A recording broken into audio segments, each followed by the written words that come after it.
والصلاة والسلام على سيد الأنبياء والمرسلين وخاتم النبيين وعلى كل. أما بعد فادعوا الله مخلصين له الدين. وقال الله تعالى في مقام آخر إن الحسنات يذهبن السيئات. صدق اللہ العظیم. نیت کا باب چل رہا ہے کہ جو بھی کام کرے نیت اس میں خالص ہونی چاہیے، نیت بد نہیں ہونی چاہیے. نبی پاک صلی اللہ تعالی علیہ وسلم نے فرمایا گھر اور بازار کی نماز سے جو جماعت کے ساتھ مسجد میں نماز ادا کی جائے وہ 27 درجے زیادہ اجر و ثواب کے ہیں. 27 درجے، دوسری روایت میں 25 درجے. گھر یا بازار کی نماز سے جماعت کے ساتھ نماز ادا کرنے کا ثواب 27 درجے زیادہ ہے. کیونکہ نبی پاک صلی اللہ علیہ وسلم نے فرمایا کہ جب ایک بندہ وضو کرتا ہے اور وضو کرنے کے ساتھ مسجد کی طرف چلتا ہے اور اس کا نماز کے علاوہ کوئی اور ارادہ نہیں ہوتا، صرف نماز کا ہی ارادہ ہوتا ہے، اس نیت اور ارادے کے ساتھ جاتا ہے تو اس کا ایک ایک قدم پر اس کے گناہ بھی معاف ہوتے ہیں اور اس کے درجے بھی بلند ہوتے ہیں.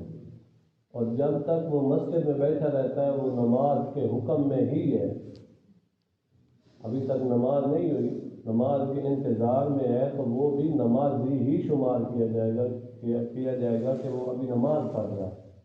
یہ ثواب ہے.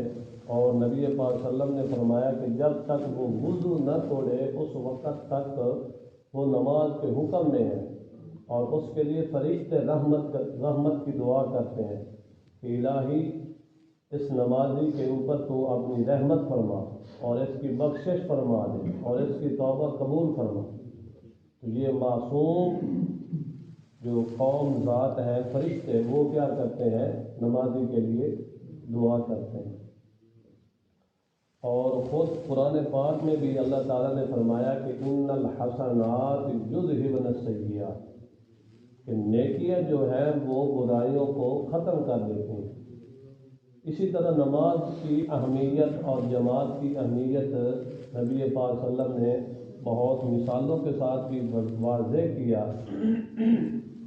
اور صلی اللہ علیہ وسلم نے پت جھڑ کے موسم میں بہر تشریف لے گئے. حضرت ابو ذر صحابی رضی اللہ تعالی عنہ ساتھ تھے.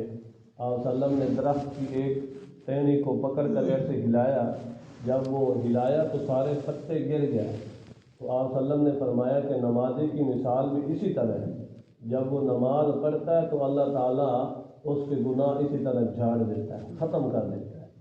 اسی طرح ایک اور مثال سے سمجھایا کہ ایک آدمی کے گھر کے سامنے ایک نہر بہتی ہو اور وہ صبح شام بلکہ 5 ٹائم اس میں غسل کرتا ہو تو اس کے اوپر بتاؤ کوئی گناہ باقی ہے، کوئی میل کچیل باقی رہے گی؟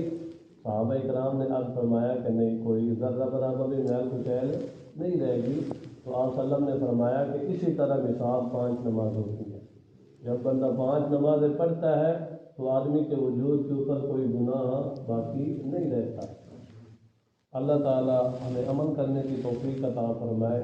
اللہ تعالیٰ ہمیں صحیح نیت کے ساتھ اپنی عبادات کرنے کی توفیق عطا فرمائے. وآخر دعوانا ان الحمد للہ.